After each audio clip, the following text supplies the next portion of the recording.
Hai guys, kita mau ke Curug Tebela. Let's go.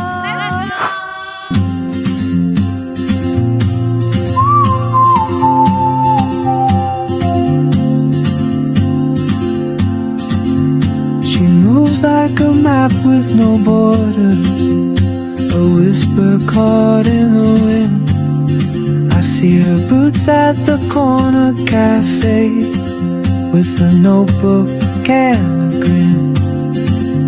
She's chasing skies I've never named, while I stay in my lane. But some Oke, selamat siang Bapak. Selamat siang. Sebelumnya perkenalkan saya dan teman-teman saya dari Administrasi Publik FISIP Unsud. Di sini maksud kami ingin mewawancara Bapak mengenai Curug Tebela sendiri. Tebela ya? Alam, ya. Iya, oke di sini Curug kita Tebela. Tebela. Iya. Tebela, oke. Oke, mungkin pertanyaan pertama dari saya, gimana sih sistem pengelolaan wisata Curug Tebela? Apakah dikelola langsung sama pemerintah daerah, desa, atau kerjasama sama pihak lain?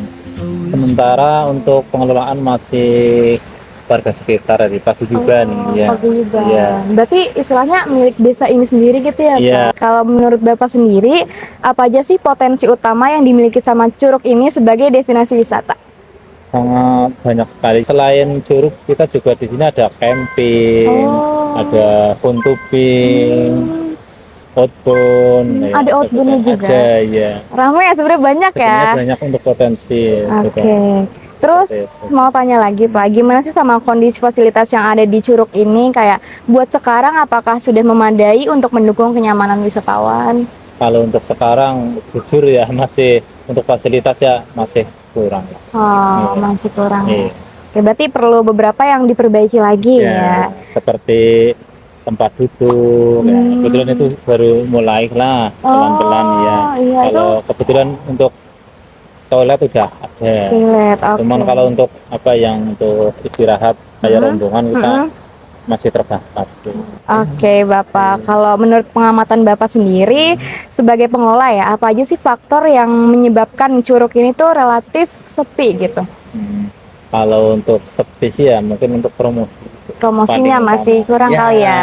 Kalau promosi insya Allah ini aja termasuk kita apa ya faktor karena alam ya karena mungkin kayak Mbak kesini mungkin share jadinya tahu kan kalau untuk khusus promosi kita memang belum lah.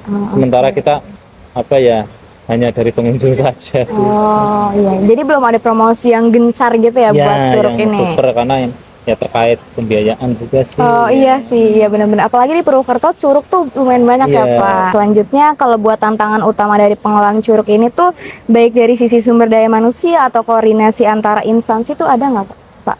Ya ada banget lah. Iya. Contohnya kayak gimana tuh?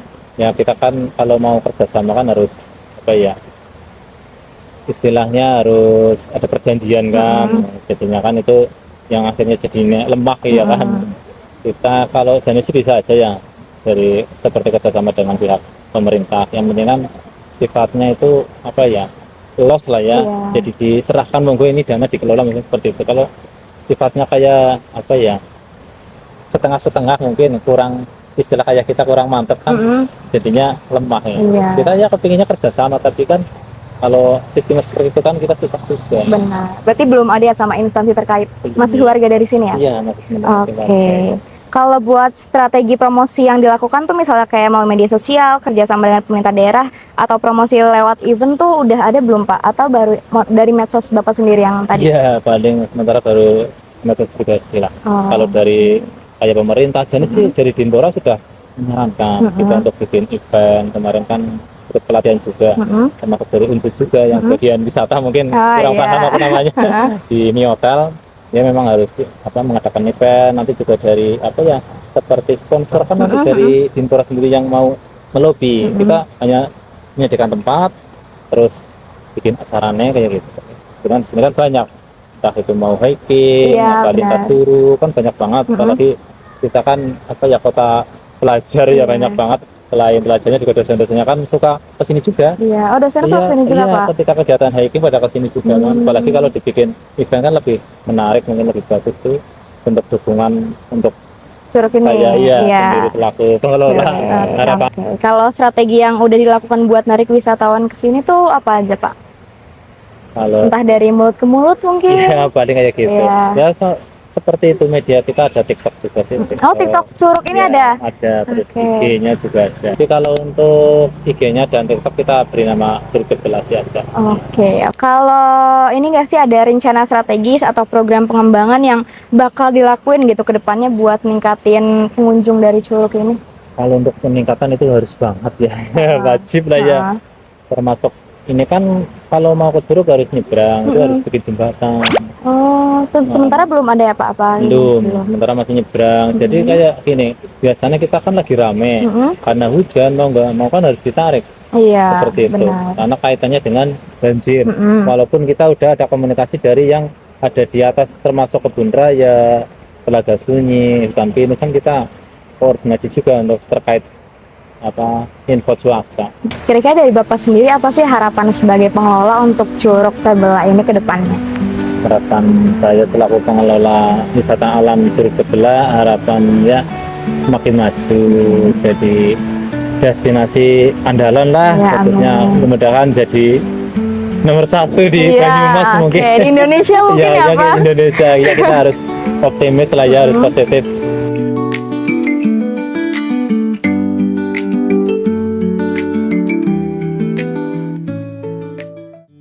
Curug Tebelah memiliki potensi besar untuk dikembangkan sebagai destinasi wisata alam unggulan karena keindahan alamnya yang masih asri serta tingkat keamanan yang cukup baik bagi pengunjung.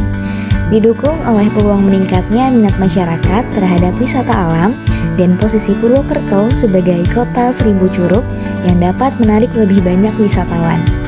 Namun, potensi tersebut belum dimanfaatkan secara optimal karena adanya berbagai kelemahan, seperti pengelolaan yang masih bersifat swadaya masyarakat, keterbatasan fasilitas, minimnya promosi, serta belum adanya dukungan dari pemerintah daerah. Selain itu, terdapat hal yang perlu diantisipasi, seperti ketergantungan pada kondisi alam yang dapat memengaruhi daya tarik wisata, serta kendala teknis seperti kesalahan navigasi digital. Oleh karena itu, diperlukan strategi pengembangan yang terintegrasi melalui peningkatan fasilitas, penguatan promosi, pengelolaan yang lebih profesional, serta dukungan pemerintah daerah agar Curug Tebelah dapat berkembang secara berkelanjutan dan mampu bersaing dengan destinasi wisata alam lainnya.